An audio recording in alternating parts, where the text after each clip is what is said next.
Présente-toi. Bonjour, Giovanni, 32 ans, danseur. D'accord, t'as commencé comment, quand et pourquoi? Moi je suis originaire de La Réunion, j'ai commencé le break on va dire en 98. À La Réunion ou en France? À La Réunion. Enfin, la Réunion c'est la France aussi, mais à La Réunion donc. Ouais. Enfin je sais pas si les Réunionnais se considèrent comme français. Si, c'est un département d'outre-mer. Ok, non, je devance. Enfin, encore je pense, ouais. Non, parce que des fois quand tu parles avec les gens, avec pas mal de départements d'outre-mer, ils ont du mal des fois. Ah, ça va, ça se passe bien. Bon, ok, très bien, d'accord, c'est une allusion. Donc tu as commencé à La Réunion avec quel groupe? Moi mon groupe à La Réunion c'est Warning. Ah, Warning Crew. Warning, exactement. Ouais, je vois très bien c'est lequel. D'accord. Donc tu arrives en France, tu arrives à Bordeaux. J'arrive à Bordeaux en 2003, je fais l'école de la compagnie Révolution. Révolution, c'est qui le chorégraphe? C'est Anthony Egea. Anthony Egea, c'est lui qui est à Bordeaux et qui, ouais, je vois très bien. Exactement. Suite à ça, j'avais déjà des contacts avec la compagnie Trafic de Style parce qu'ils étaient venus à La Réunion. Du 95. Exactement, avec Tana Sergi.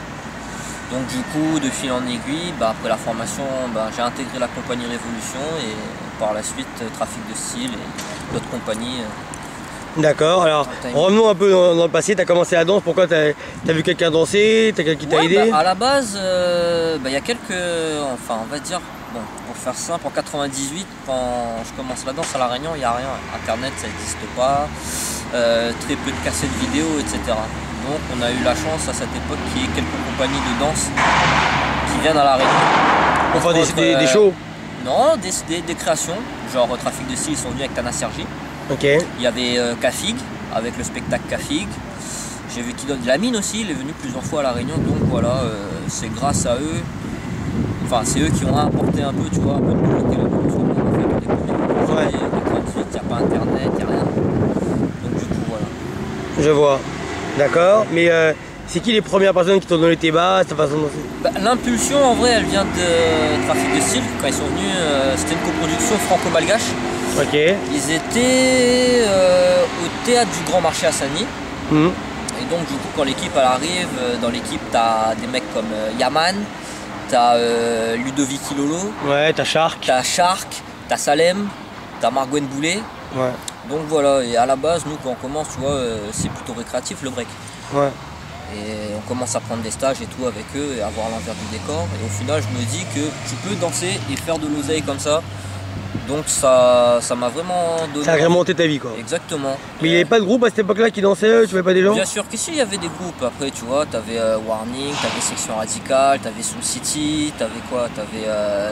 T'en avais un paquet. Brigand Crew peut-être? Ah ça je connais pas, peut-être okay. Après tu vois. Ça vient après alors avec...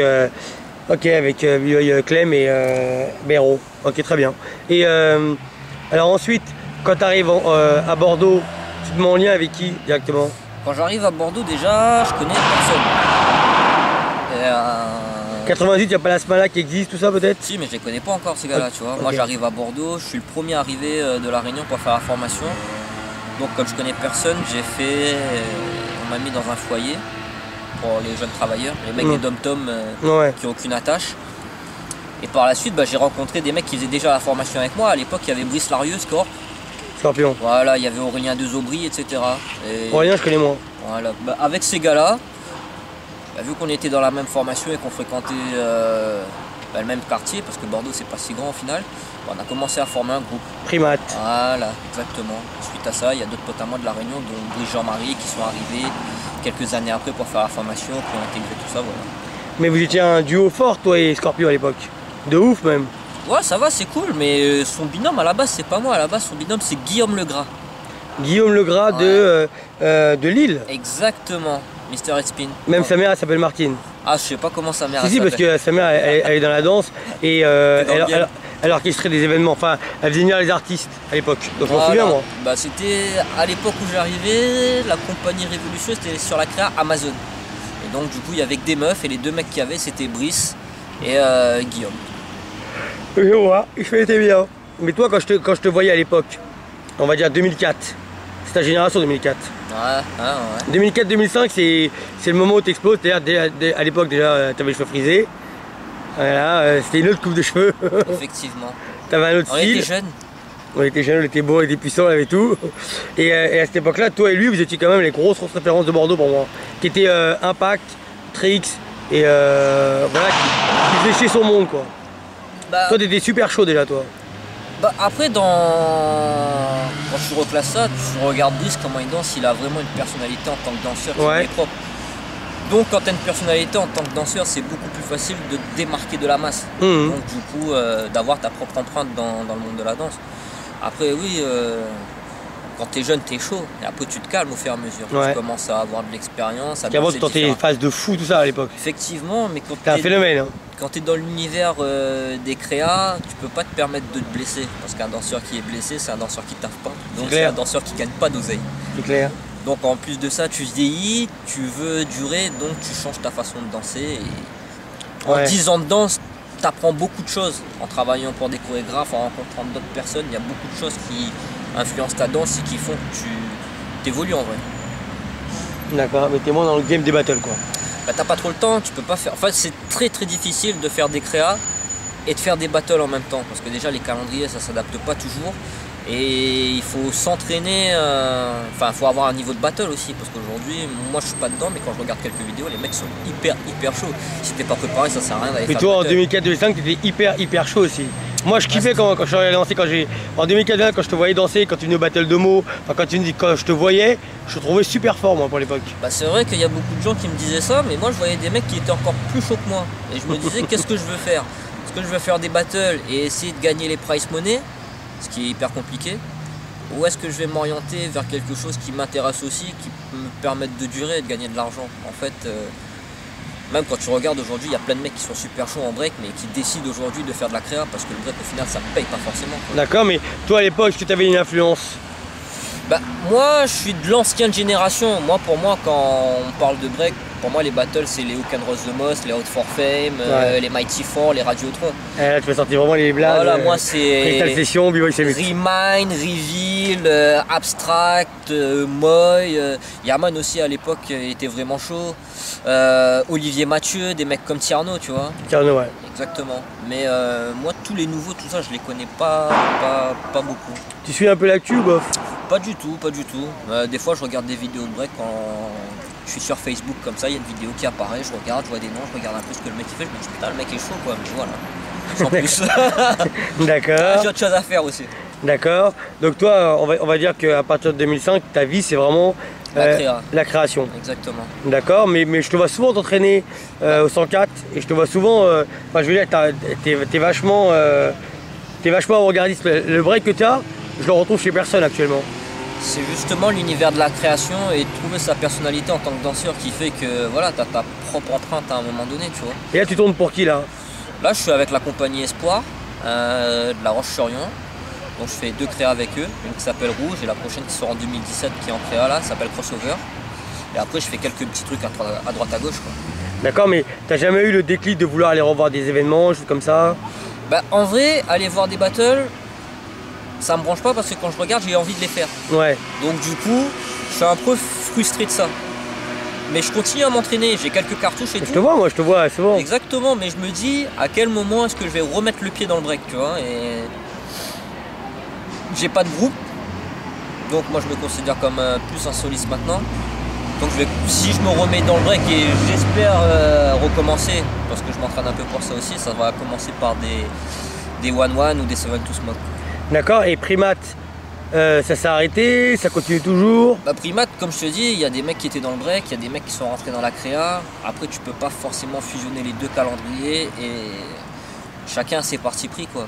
Vous vous appelez Primate à cause d'un groupe de Los Angeles? Absolument pas. Non. On a essayé de trouver plusieurs noms et au final je sais plus qui a sorti Primate et on a commencé à faire les singes et on a dit ouais c'était cool. On a gardé ça. D'accord. C'était plus dans l'image d'un groupe de singes en fait. La fraternité et les singes c'est rigolo. D'accord. Aujourd'hui tes rapports avec Scorpio, parce que je te vois jamais avec Scorpio moi. Bah lui il taffe beaucoup et quand je le vois bah, on fait grave la fête. Donc, il est au top, vous inquiétez pas, il est au top. Ouais, je suis un peu son... Je le connais bien, le Brice. Mais là, à l'heure d'aujourd'hui, c'est là que vous fréquentez toujours. C'est là que c'est une vraie histoire d'amitié, quoi. Bien sûr. Entre toi et toute cette génération de 2004. Bien sûr, mais après, c'est pas... Il n'y a pas que la danse qui nous rapproche. Avec Brice ou même les autres mecs du crew, ou d'autres mecs, on a autre chose en dehors de la danse qui nous plaît aussi, tu vois. Par exemple, on aime la SAP, On aime le vintage, Ouais, on aime sortir, on aime... Oui, monsieur. On n'est pas enfermé dans le b-boying, c'est pas... Ouais. Enfin, moi je me considère pas comme un b-boy en vrai. Un danseur, un un artiste. artiste. Voilà, exactement. On s'est compris. D'accord. À un moment donné, tu as vu, il y a eu tous les trucs par rapport au diplôme d'État. Qu'est-ce que tu en as pensé de ça, toi? Ça, c'est pas mes histoires, ça devient politique. Quand on est un artiste, on n'a pas forcément envie d'avoir une attache politique à droite ou à gauche. Après, il y a des questions qui se posent, mais qu'est-ce que ça va changer ou voilà, moi, ça va pas forcément m'apporter quoi que ce soit. Peut-être pour les générations futures, mais en termes de structure, moi, je m'y connais absolument pas là. D'accord. Toi, un jour, tu espères avoir ta compagnie? J'y ai pensé. Mais quand je vois les mecs qui sont chorégraphes, comment ils galèrent et comment ça leur fait du mal, etc.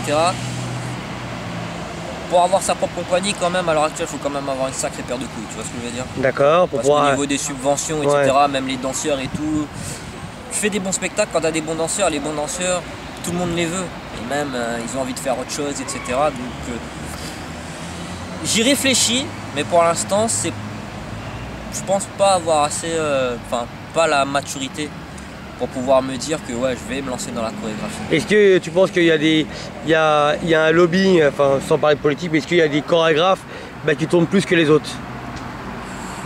De toute façon, il y a toujours un meilleur que les autres, hein, c'est pas... Mais après, il y a une question de meilleur et des subventions. À partir du moment où tu as les grosses subventions, tu peux être plus ambitieux que les autres déjà, je pense. À mon avis, les chorégraphes qui sont au top aujourd'hui et qui font des grosses tournées, qui ont des grosses subventions, c'est pas des mecs qui sont là depuis 1 an ou 2. C'est clair, je suis d'accord avec toi. Donc c'est des mecs, ça fait 10, 15, même 20 ans ils sont là, tu vois ce que je veux dire. Donc ils ont vu toute l'évolution de la danse. Et au final, ce qui prime, c'est pas forcément ton niveau en danse, c'est que tu peux avoir plein de danseurs, ils ont un bête de niveau, mais les mecs sont bêtes. Tu vois, à un moment donné, faut être intelligent. Donc je pense que les mecs qui réussissent le mieux là-dedans, c'est des mecs qui sont quelque part intelligents, qui savent se vendre, qui savent comment la machinerie fonctionne et qui sont pas forcément en tant que danseur et tu vois d'être aigri ou des trucs, ouais pourquoi lui, ben non lui parce que tu vois, regarde-le, regarde comment il se présente, regarde comment il parle, regarde ses propos, regarde ce qu'il fait déjà, renseigne-toi sur la personne que tu critiques. Je suis d'accord avec toi. Pour voir toi déjà où est-ce que tu te situes là-dedans. Donc tu vois... Tu peux prétendre être quelqu'un, mais si personne te connaît ou si t'as rien fait avant, ça sert à rien. Il y a le background, c'est le background qui parle. Exactement, c'est le background qui parle. D'accord. Alors toi, par exemple, est-ce qu'il y a des chorégraphes, parce que toi, ça fait, là on parle de 10 ans ou 12 ans dans le monde des créations. Ouais. Est-ce qu'il y a des chorégraphes avec qui, sans forcément donner les noms, mais où c'était handicapant de danser pour eux, c'était galère, ou tu y allais à reculons? Pas forcément, parce qu'en fait, les danseurs s'adaptent aux chorégraphes et les chorégraphes aussi s'adaptent aux danseurs. Donc si t'es pas un mec qui est casse-couille, ça passe à tous les coups aussi. Et toi, tu es pas casse-couille? Moi, je suis pas casse-couille, je suis hyper simple, moi, je suis super cool, pas de problème. En fait, c'est plutôt la récurrence. Quand tu as fait une créa avec le même chorégraphe, une deuxième, une troisième, en général, la troisième, c'est la chorégraphie de trop, en fait. Tu vois, parce que tu es arrivé à un stade où tu connais trop bien la personne, elle te connaît trop bien. Si ça fonctionne différemment, en vrai. Donc, faut savoir changer et tenter d'autres expériences. C'est comme ça, après que t'emmagasines de l'expérience et que dans ta danse, tu as autre chose. Parce que je peux te dire que ceux qui dansent pour Kaderatou et Merzuki, ils vont pas changer. Hein. Même au bout de 3, crois-moi qu'ils changeront pas. Au final, je sais même pas qui y a vraiment dans les équipes. En vrai, moi, je suis déconnecté de tout ça. C'est l'image. C'est juste pour te dire que eux, ils ont un peu ce qu'on appelle un monopole dans la chorégraphie et que c'est ceux qui ont le plus de dates en vérité. Parce que tu as des chorégraphes quand même qui te proposent presque une assurance de vie en fait. Tu sais que avec eux, tu sais que ça tourne. C'est bien aussi, tu vois, t'as quand même une certaine sécurité. Voilà, c'est ça que je veux dire en fait. Parce que renouveler l'intermittence, c'est pas forcément facile à chaque fois. Hein. Non. Tu peux faire une créa en pensant que ça tourne et au final, t'as 3 dates. Après, c'est sûr que c'est beaucoup mieux quand t'as une créa et même si elle n'est pas encore finie, t'as 60, 80 dates qui sont achetées. Mais c'est ce que je veux dire, c'est pour ça que je te dis, il doit y avoir sûrement des chorégraphes dans votre monde. Il y a du background derrière, enfin, je sais pas, tu vois, il y a des équipes administratives, il y a plein de choses qui rentrent en compte, tu vois ce que je veux dire? C'est pas... ça se travaille, les contacts ça se travaille, l'équipe administrative ça se travaille, tu vois. Tu peux avoir un bête de spectacle de danse, si la meuf qui doit vendre le mec ou la meuf qui doit vendre le spectacle il est mauvais, il a pas de contact, le spectacle il tournera pas. Et vice versa. D'accord. Toi, à chaque fois que tu as trouvé de travailler avec une compagnie, est-ce que cette compagnie te suffisait pour avoir tout est caché ou il fallait que tu travailles avec plusieurs compagnies? Pas du tout, ça m'est arrivé de travailler avec une seule compagnie qui me remplisse, avec qui je peux faire mon intermittence, et il m'est arrivé de devoir travailler avec 2-3 compagnies à la fois pour faire mes heures. Et comment tu fais en termes de, dispo, en termes de calendrier? C'est une galère, non? Souvent c'est des galères, et quand ça chevauche, en fait, la priorité c'est les dates. Si tu as une date et qu'avec une autre compagnie tu as les répètes, c'est la date qui prime en fait. Ouais, et après les compagnies se connaissent un peu entre elles, et si tu commences à travailler avec une compagnie, elle va se mettre en relation automatiquement avec la compagnie avec laquelle tu travailles, et ils font s'arranger pour mettre des calendriers. Je vois, ouais. Ouais. Ok, je savais pas qu'ils se parlaient entre eux en vérité. Ouais. D'accord. Toi aujourd'hui, tu as connu le monde des battles, tu as connu le monde de la création. Qu'est-ce qui t'attire le plus aujourd'hui? En imaginant que tu as envie de t'en mettre. En imaginant que quelque part les battles, tu trouvais ça charmé pour cette époque. Est-ce qu'il y a un monde qui t'attire plus que l'autre? Pas forcément. Comme je te dis, la création, ça te permet de t'exprimer différemment, parce que tu n'emploies pas des codes de break. T'es pas en battle en vrai quand tu es sur scène. Tu peux être un très bon danseur de battle et un très mauvais danseur scénique. Je suis d'accord avec toi de A à Z. Et tu peux être un très bon danseur sur scène et ne rien avoir à proposer en battle, parce qu'en vrai en battle si tu n'envoies pas un peu de technique, ça sert à rien. Donc du coup c'est pour ça que je te dis, si t'es pas vraiment chaud, tu gagneras pas. Et faire des battles et pas gagner, c'est frustrant, parce que tu vois le price money qui te passe sous le nez, etc. Donc voilà, c'est compliqué, où il faut trouver ton moment ou ton bon moment. Mais après tout le monde a sa chance pour faire des créations. Ok. Il suffit juste d'être ouvert et d'apprendre le maximum possible. Moi par exemple, je vais te donner un exemple. Sur Espoir, on travaille avec Dylan de Légitime Obstruction. Ouais, hello. Qu'on voit plus depuis très très longtemps. Parce qu'il est dans le game aussi maintenant, tu vois. Mais il continue à faire des battles. Ça fait 3 ans que je peux aller dans un battle. Ouais, mais tu regardes sur internet, tous les mois il sort une petite vidéo et il est encore là. Lui c'est un mec, il avait jamais fait de créa avant. On l'a pris sur rouge, et là franchement je te dis la vérité, en 1 an, le mec il danse différemment, il s'est ouvert, voilà. Pour moi c'est le parfait exemple aujourd'hui. D'accord, parce que lui, Dylan, c'est le seul qui a échappé à Flying Step. Parce que Flying Step, ils ont récupéré tous les pouvoirs movers français. Alors là je sais pas du tout c'est quoi ce game non plus, tu vois, toi tu t'y connais. Moi je suis impliqué. Qui danse avec moi, c'est mon poteau. J'ai vu son évolution, et je pense qu'il va encore monter, parce que lui en fait, il est le parfait mix entre le mec qui fait de la créa, qui se lance dans la créa mais qui continue à faire des battles, et qui a le potentiel encore de pouvoir monter, parce que... Oui, comme lui quand il est arrivé, il a tout pété lui. Lui franchement il a fait un carton comme toi quand t'es arrivé, t'as tout pété toi aussi. Voilà, mais lui il a la chance d'avoir des mecs, tu vois, un peu comme moi aujourd'hui, qui vont un peu le driver, pour lui dire ok ça c'est bien. T'as pas eu cette chance toi? Non, bof.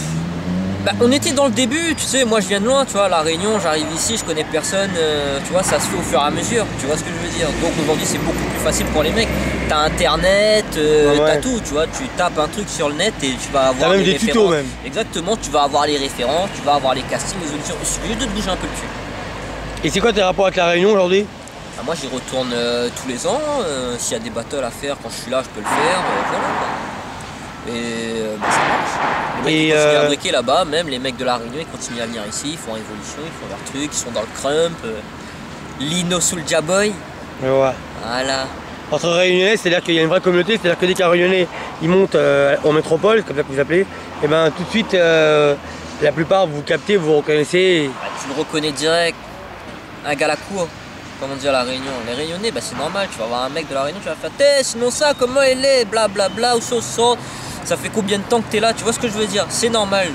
Après, à mon avis, c'est pas forcément que pour La Réunion, un mec, je sais pas moi, qui vient des Antilles, il trouve un Antillais ici, il vient d'arriver, à mon avis, il y a quand même ce petit connexion. Côté, ce petit côté fraternel quoi, on est loin de chez nous quand même. Ouais. Moi j'y vais bientôt chez toi là. Tu vas te mettre bien. Vu comment il fait beau et vu comment c'est charmé La Réunion, très bien. Aujourd'hui ton actualité c'est quoi? C'est donc la création, l'entraînement très souvent. Le training. Quand je suis pas en créa, je suis au 104. En plus tu tues au training toi. Ouais, moi je suis pas un mec, j'arrive, je pose mon sac et je m'entraîne, je me bute pendant 2 ou 3 heures. Je suis pas là, je m'entraîne un peu, je vais parler, je m'entraîne un peu, il y a fumer des joints, etc. Non, moi je me bute pendant 2 heures et après je rentre chez moi. D'accord. Ok, ben très bien. Le mot de la fin, Giovanni. C'est ton vrai nom, Giovanni? Ouais, bien sûr, c'est mon vrai nom. Ça pourrait être un pseudo de B-Boy, tu vois. Non, ma mère m'a appelé comme ça. D'accord. Merci Youval. Merci à toi. Bon, on représente 974 en force, on est là. Très bien, peace. Peace. Mais pas sur moi. D'accord.